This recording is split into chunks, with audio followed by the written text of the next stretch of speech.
Monsieur le député, la parole est à Monsieur Joël Giraud pour le groupe radical républicain démocrate et progressiste et pour 5 minutes.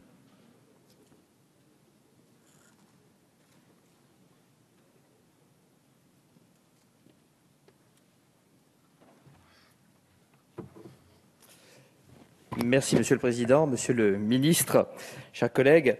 Permettez-moi tout d'abord, au nom des députés du groupe radical républicain démocrate et progressiste, de remercier le groupe UDI, pardonnez-moi d'utiliser encore l'acronyme, de nous donner ce soir l'occasion de ce débat sur le sujet du soutien public aux exportations, un sujet qui est majeur pour la santé économique de notre pays.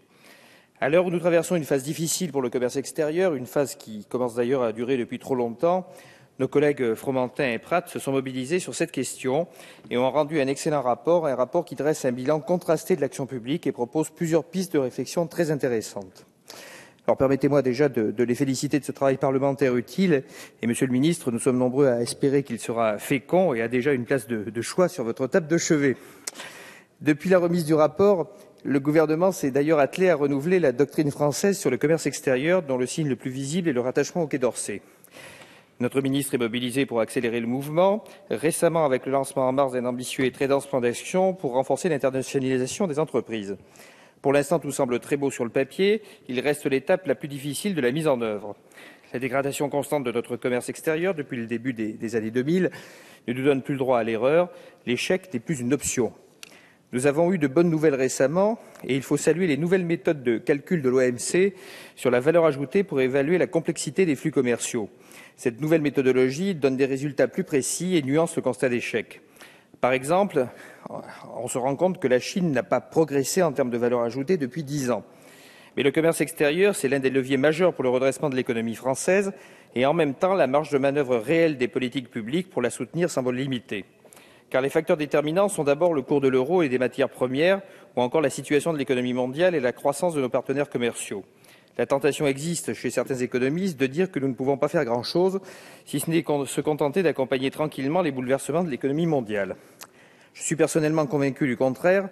Je l'ai souvent constaté avec des entreprises dans ma circonscription, et comme le rapport le montre, nous avons une belle marge de progression dans le soutien public à l'exportation.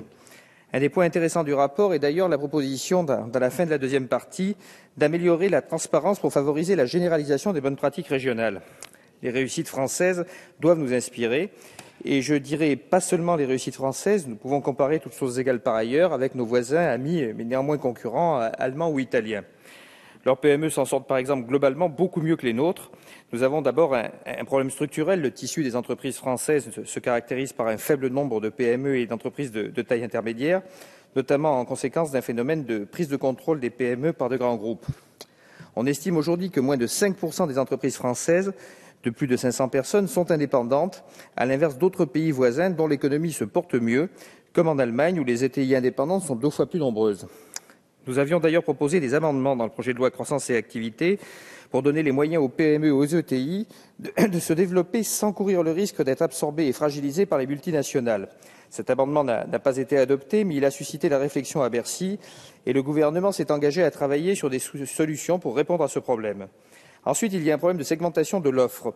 Nous devons aider nos entreprises à réorienter leur production vers des secteurs à plus haute valeur ajoutée. En dépit des efforts récents, il reste aussi un sujet sur le manque de coopération horizontale entre nos PME pour conquérir les marchés à l'international. Sur ce thème, nos voisins italiens et allemands ont fait des efforts plus efficaces pour rassembler les entreprises à l'export avec des structures simples, sans formalisme administratif, pour mettre en commun des ressources, des réseaux, des aides logistiques, des informations, avec accès à des expertises par exemple. En France, les entreprises qui tentent de se rassembler connaissent parfois des difficultés. Elles ne sont pas assez suivies par UbiFrance et sur le terrain, on constate que généralement, plus les entreprises sont petites, moins elles sont suivies. Parmi les questions qui se posent, il me semble indispensable de favoriser la fameuse navigation en escadre concernant la garantie COFACE bonifiée aux grands groupes qui présentent un plan de portage aux PME. Après, bien sûr, il ne s'agit pas non plus que ça soit dévoyé et il ne s'agit pas de porter des PME pour porter des PME, mais de ne pas défavoriser les PME qui sont méritantes. À ce sujet, Monsieur le Ministre, pouvez-vous nous dire si vous avez pu évaluer un niveau de portage pertinent, des critères plus qualitatifs pour évaluer le potentiel d'export et quels sont les obstacles qui pourraient gêner la mise en œuvre de votre proposition et comment l'accélérer? Ensuite, reste l'éternelle question du Small Business Act. Comptez-vous élaborer une législation qui réserverait aux PME européennes une part des marchés publics sur le modèle du Small Business Act des États-Unis et qui, au moins, leur donnerait une priorité? Disposez-vous, et dans la négative, comptez-vous vous doter d'un indicateur d'évaluation statistique de l'ensemble des délocalisations ainsi que d'outils d'analyse de l'impact de ces dernières sur l'économie française, notamment en termes d'impôts, de modification du tissu industriel ou de nombre d'emplois perdus?